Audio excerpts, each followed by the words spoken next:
आज जो बात हुई, पाकिस्तान तहरीक इंसाफ का पुराना स्टैंड कि इलेक्शन कमीशन ऑफ पाकिस्तान ने पाकिस्तान के आइन की धज्जियां उड़ा दी। ये बात आज सुप्रीम कोर्ट में वाज़े तौर पे बयान भी हो गई। इससे वाज़े अल्फाज में कहा गया कि एक कॉन्स्टिट्यूशनल बॉडी ने एक अनकॉन्स्टिट्यूशनल एक्ट परफॉर्म किया है, and that is the biggest debate.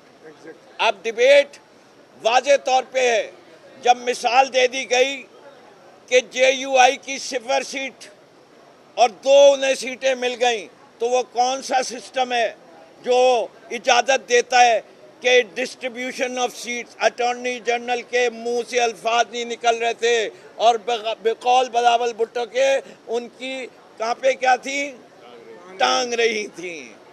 तो जब कांपे टांगने लगे तो फिर मेरी इस बहन का जो केस है और जो इसको तकलीफ हो रही है, ये खुद ही बयान करेगी। अच्छा, आपने माइनॉरिटी क्या जी, बिस्मिल्लाहिर्रहमानिर्रहीम। जिस तरह की आपने प्रोसीडिंग्स देखी और मैं बिल्कुल इस बात को एंडोर्स करूंगी। पहले भी ये हेयरिंग में बात हुई कि आइन के आर्टिकल 17 को वायलेट करने का जुर्म किया है पाकिस्तान के इस कॉन्स्टिट्यूशनल इदारे जिसका नाम इलेक्शन कमीशन ऑफ पाकिस्तान है। एक पाकिस्तान की सबसे बड़ी पॉलिटिकल जमात को उनसे ना सिर्फ बल्ला छीना गया, उनको पॉलिटिकल जमात मानने से भी इनकारी किया गया। हमें सबको फोर्स किया गया कि हम PTI की बजाय इंडिपेंडेंट इलेक्शंस लड़ें, और ये बात बार बार जब सवाल किया जाता है तो चाहे अटॉर्नी जनरल खड़े हो या मिस्टर सुखंदर खड़े हो जो इलेक्शन कमीशन को फ्रेंच ज़ुबान में आके यहाँ पर नुमाइंदगी करते और उनसे पाकिस्तान के जो मुंतखब नुमाइंदे रह चुके हैं उनके नाम नहीं सही लिए जाते और उर्दू अंग्रेज़ी दोनों ही उनकी फारिग है, तो उनको ज़रूर बताना चाहिए कि जब आपसे सवाल होते हैं, जब आपसे बात पूछी जाती है कि बताइए कि कौन सा फॉर्मूला है प्रोपोर्शन ऑफ रिप्रेजेंटेशन का जिसके तहत आपने अपनी मनपसंद जो पार्टीज़ हैं उनको ये सीटें मिठाई के डब्बों के साथ दी। जब नेशनल असेंबली का फॉर्मूला पंजाब से 4.21 लगता है, तो आप किस तरीके से जिस पार्टी को 4 सीटें मिलनी थी उसको आपने 14 सीटें दे दी। आपने तो पूरी जो प्रोपोर्शन ऑफ रिप्रेजेंटेशन हाउस की होती है, असेंबलीज की होती है, उसकी तो आपने ऑर्डर ही तबाह कर दिया है। यानी कि जिस पार्टी को अवाम ने रिजेक्ट किया उसको इलेक्शन कमीशन ने नवाज दिया। कौन सा फार्मूला था, वो कौन सा लॉजिक था, वो कौन सा मैथमेटिक्स था जिसके तहत ये सारी सीटें हमें तो मना करें जी 104 पे हम आपको सीट नहीं दे सकते, लेकिन इनको देने के लिए आइन और कानून में वो कौन सी शिक्के हैं जो मौजूद है कि जनाब अपनी मनपसंद पार्टियों में आप बांट दें और फार्मूले भी अपनी मर्जी के लगाएं। तो इस तरह की ये जो नाइंसाफ़ी है, वो इंसाफ की सबसे बड़ी अदालत से हमें बिल्कुल इसकी उम्मीद नहीं है कि नाइंसाफ़ी हो। हमें पूरी उम्मीद है कि अवाम के वोट की सैंक्टिटी को कायम रखा जाएगा, अवाम के इस हक़ को कायम रखा जाएगा, और जो एक इलेक्शन के नाम पर यहाँ पर धांधली की गई, जुल्म और फस्तायत और जबर किया गया, उसकी पटिशन इमरान खान साहब की पड़ी हुई है। अगर आपने ज़्यादा देर करनी है तो उस पटिशन को क्लब करें और इसके साथ वो केस भी सुने। आज बिल्कुल ठीक बात की जस्टिस मुनीब साहब ने और मंसूर साहब ने। आप आइसोलेशन में इस तरह करके घोड़े की तरह आंखों पे पट्टी डाल के सिर्फ एक जो सेकंड फेज़ होता है इलेक्शन का, ये रिज़र्व सीट्स, इस पे जंप नहीं कर सकते। आपको देखना पड़ेगा 13 जनवरी पे वापस जाएं और देखें कि उस फैसले के बाद इलेक्शन कमीशन का क्या रवैया था, किस तरह कैंडिडेट्स के साथ सलूक किया गया। हमारे जो पेपर्स हमने जमा कराए थे, मेरे साथ आमिर डोगर साहब खड़े हैं, माशाल्लाह चीफ विप है और इनका तजर्बा है बेतहाशा। सब ने 4-4, 3-3 फॉर्म्स जमा कराए थे। जिन्होंने PTI के फॉर्म जमा कराए अपने वो फॉर्म रिजेक्ट कर दिए और अब आप यहाँ एक फॉर्म इंडिपेंडेंट का उठा के ले आए हैं।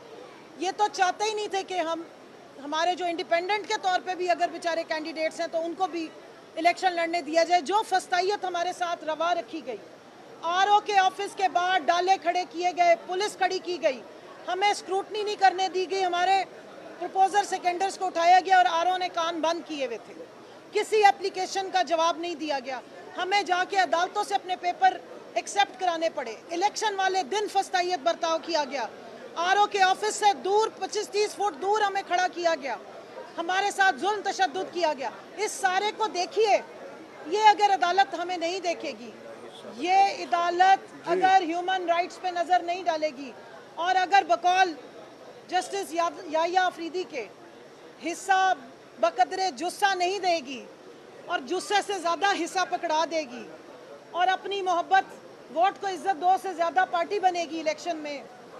इलेक्शन कमीशन एक न्यूट्रल इदारा होना चाहिए, आईनी इदारा होना चाहिए, उसका रवैया किसी एक पार्टी के साथ डिस्क्रिमिनेटरी नहीं होना चाहिए। लेकिन यहाँ हम देख रहे हैं कि इलेक्शन कमीशन तो पीटीआई का नाम सुनते ही तरमिलाना शुरू हो जाता है। तो ये वाला जो इम्प्रेशन है, मुझे पूरी उम्मीद है कि सुप्रीम कोर्ट में ये डिस्पेल होगा और बाकायदा इस पूरे इलेक्शन की भी इंक्वायरी होनी चाहिए कि इस पे क्या क्या किया गया। बिस्मिल्लाहिर्रहमानिर्रहीम। मैं सिर्फ दो बातें करूंगा। आज जो इस मुल्क में सियासी बहरान है, जो आइनी बहरान है, जो मुआशी बहरान है, उसकी ज़िम्मेदार ये बिल्डिंग है और इसमें बैठे हुए ये अफराद हैं जिस बिल्डिंग के बाहर खड़े होकर हम आज बात कर रहे हैं। अगर तासुब पर मबनी ये फैसला ना किया जाता कि हमसे बल्ला ना छीना जाता और फिर इलेक्शन कमीशन उसके गलत इंटरप्रिटेशन ना करता, तो आज 24 करोड़ अवाम और आज इस मुल्क के आइन और कानून के साथ जो खिलवाड़ा हो रहा है ये ना होता। मुझे उम्मीद है कि यही ऑनरेबल सुप्रीम कोर्ट, और हम बचपन से सुनते थे कि कानून अंधा होता है और हम सब देख रहे हैं कि कानून अंधा है। ये केस जो डिले किया जा रहा है गैर ज़रूरी तौर पे, ये एक दिन का मुकदमा नहीं है। मैं खुद भी वकील हूँ, लेकिन आप देख रहे हैं कौम का वक्त ज़ाया किया जा रहा है, अवाम का वक्त ज़ाया किया जा रहा है, पैसा ज़ाया किया जा रहा है, आइन और कानून की धज्जियाँ उखेड़ी जा रही हैं। इसी नामुकम्मल पार्लियामेंट ने गुज़श्ता दिनों पाकिस्तान की तारीख़ का सबसे बड़ा ज़ालिमाना अवाम दुश्मन बजट पेश किया।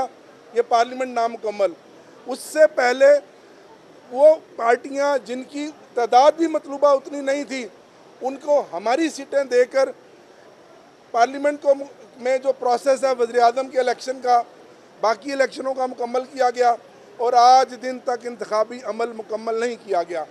आप जो भी कर लें, आज इमरान खान एक तहरीक और नज़रिए का नाम बन चुका है। ना सिर्फ खैबर से कराची तक 8 फरवरी को जिस तरह कौम ने खामोश इनकलाब के ज़रिए अवाम ने, पाकिस्तान ने इमरान खान को वोट दिए, आज इमरान खान पूरी दुनिया का अजीम पॉपुलर लीडर बन चुका है। अक़वाम मुत्तहिदा की वर्किंग ग्रुप ने जो कल फैसला किया है वो इनके मुंह पर तमाचा है कि इमरान खान की गिरफ्तारी भी गैर कानूनी है और ये इलेक्शन भी जो है रिग्ड इलेक्शन है। और कितनी शर्म की बात है कि इस इलेक्शन को एक टेस्ट केस बना के पूरी दुनिया को दिखाया जाएगा, जिससे ना सिर्फ पाकिस्तान की साख जो है वो मुतासर होगी, बल्कि ये इलेक्शन कमीशन ऑफ पाकिस्तान जिसने अपना वक़ार भी खो दिया, अपनी साख भी खो दी, आइन और कानून की धज्जियाँ उड़ा दी। और आप जानते हैं कि जो फैसला लिखाया आता था वही इलेक्शन कमीशन आगे अनाउंस कर देता था। हम कहाँ जाएँ, हम किसके आगे रोएं?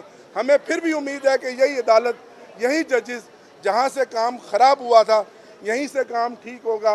और हमें पूरी उम्मीद है कि ये आला अदलिया के जजेस इंसाफ पर मबनी फ़ैसला करेंगे और हमारी सीटें हमारे मैंडेट के मुताबिक हमें मिलेंगी।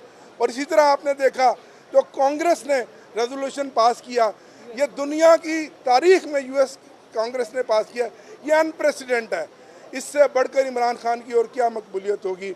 आप कुछ भी कर लें, इमरान खान तो आज इस कौम का मजबूत, ताकतवर और अवाम का पॉपुलर लीडर है और वो तो इंशाल्लाह जेल से रिहा होगा और इस मुल्क का वज़ीर आज़म बनेगा इंशाल्लाह। देखिए, कल जो ह्यूमन राइट्स अक़वाम मुत्तहिदा के ह्यूमन राइट्स काउंसिल के वर्किंग ग्रुप का जो कल नोट आया है, उससे जाहिर हो गया है कि इमरान खान पे केसेस झूठे थे और ये केसेस इसलिए बनाए गए कि पाकिस्तान तहरीक इंसाफ को इंतखाबी अमल से बाहर रखा जाए। अब पूरी दुनिया, पाकिस्तान की पूरी कौम सब कह रहे हैं कि ये इलेक्शन कमीशन ने सबसे बड़ा फ्रॉड किया है, ये पाकिस्तान की तारीख से सबसे बड़े रिग्ड इलेक्शन थे। आपने देखा इलेक्शन कमीशन